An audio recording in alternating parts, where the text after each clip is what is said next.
안녕하세요, 눈카TV입니다. 기아차 소렌토 역시 저력의 소렌토입니다.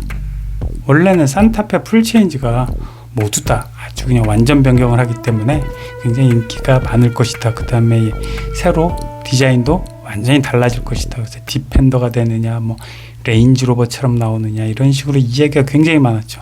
그런데 이제 막상 뚜껑을 열고 보니까 소렌토의 저력은 정말 대단해요.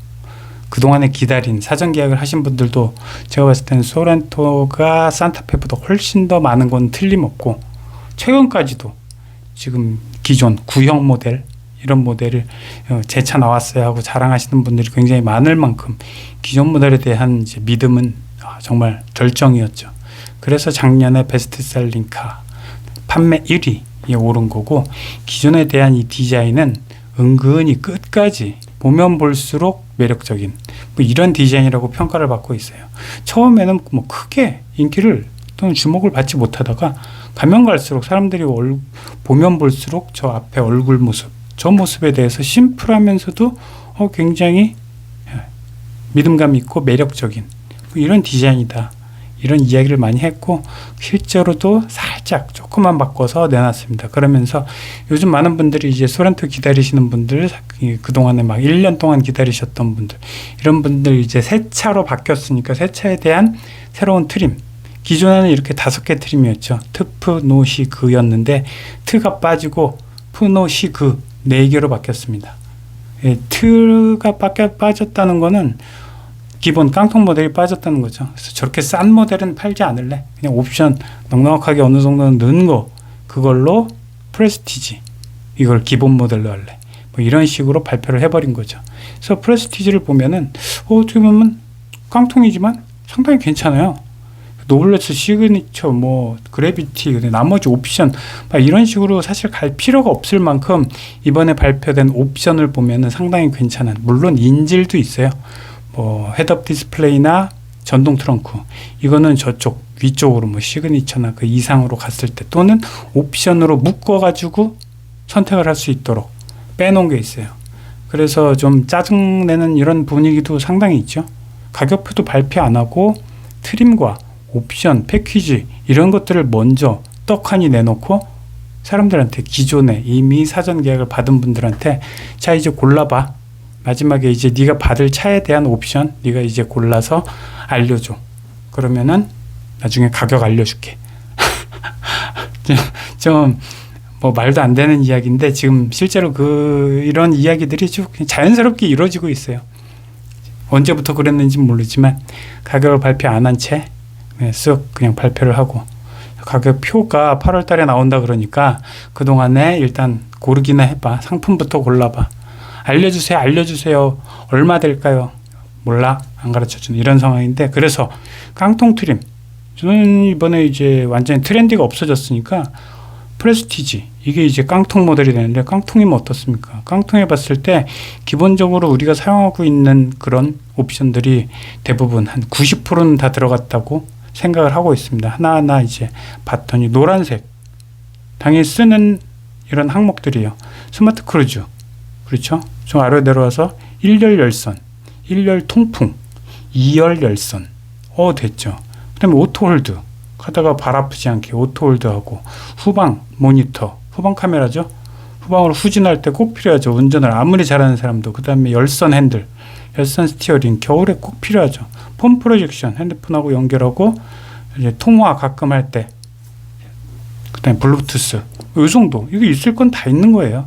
그 다음에 이제 각종 것들을, 나머지 것들을 보면 6인승, 요거 조금 아쉬운 분들 있을 거예요. 또 2열 독립 시트를 상당히 좋아하는, 그 다음에 시퀀셜, 턴 시그널, 스타일, 요거 때문에. 근데 시퀀셜 저거는 소렌토 아시겠지만 뒷부분은 스륵스륵 없어요. 앞만 있는 거예요. 그 다음에 컴포트, 에르고 모션 시트 이런 거 있어도 한 번도 써본 적도 없는 이런 것들.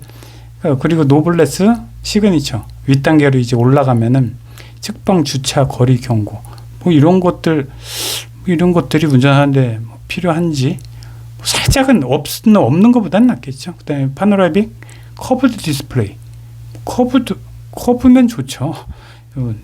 멋과 기능적으로 이런 영향은 있겠지만, 그렇다고 뭐 후진 가이드 램프 이런 것들에 대해서 필요하다고 생각해 본 적도 없고, 턴 시그널 같은 방향 지시등하면 스륵스륵 하면서 노란불이 쫙 멋있게 아우디에서부터 시작된 이런 조명 회사, 이런 것들이 좀 있으면 좋겠지만, 이거는 사실 뒷부분에 엉덩이에서 시퀀서를 턴 시그널이 멋진 거 아닙니까? 근데 아시다시피 뒷부분 얘 이렇게 양쪽으로 기둥으로 세워져 있어요. 스륵스륵 할 일이 없는 이런 부분이라는 거. 그래서 뭐 스타일 이런 옵션 별로 필요가 없을 것 같고, 나머지 뭐 컴포트, 프레스티지하고 노블레스는 선택을 할 수 없어. X가 딱 돼 있네요. 컴포트가 슬 컴포트 시트 넘어가고, 무중력 시트 같이 에르고 모션 시트, 이런 것들, 이게 과연 쓰는 사람들이 많은가? 저는 별로 필요 없는 부분이 아닌가. 저런 것들을 왜 저기에다가 못 넣게 만들었는지 모르겠고, 그럼 선택 안 하면 그만이고, 그 다음에 뭐 아까 보셨다시피 스타일, 블랙 알로이 휠, 요것도 약간 탐나긴 하죠. 블랙 알로이 휠 요즘 워낙 대세니까. 그 다음에 컴포트, 아까 말씀드린 것처럼 1열의 릴렉션 컴포트 시트, 스웨이드 내장재는 조금 더 실내의 분위기를 좀 따뜻하게 하거나 고급스레 하는 거 있는데, 그렇다고 해서 지금 에르고 모션 시트나 릴렉션 컴포트 시트 이런 것 때문에 이런 데에다가 돈을 들이는 거는 역시 깡통이면 훌륭하지 않은가라는 생각도 들고, 드라이브 와이즈도 마찬가지죠. 드라이브 와이즈가 이게 스마트 크루즈 기반, 아까 이미 기본에 스마트 크루즈는 다 있었어요. 근데 추가적으로 고속도로 주행 보조 2, 이 1, 2로 해서 나눴나 보군요. 그래서 2로 하면 조금 더 잘 읽어주고, 조금 더 좀 차로 변경할 때나, 아니 근데 여기서 차로 변경을 깜빡이 놓고 자동으로, 이게 테슬라 오토파일럿도 아니고 제대로 기능도 못하는 것들, 이거 이제 신기해서 딱 차 사고 아마 한 번, 두 번 해보고 안 하는 이런 기능일 거예요. 이런 것들 왜 넣는 건지, 그다음에 뭐 전방 충돌 방지, 뭐 이런 부분에 대해서도 좀 이해할 수가 없어요. 물론 컬러에 대해서는 조금 신경을 많이 쓰이겠죠. 선호하는 컬러도 있고, 저 같은 경우는 어둑어둑해질 때 교통사고가 많다라는 이런 이야기를 듣고 좀 환한 편, 좀 밝은 편, 흰색 뭐 이런 계통을 좋아하는 뭐 이런 성향을 갖고 있습니다. 자, 오늘도 봐주셔서 감사합니다.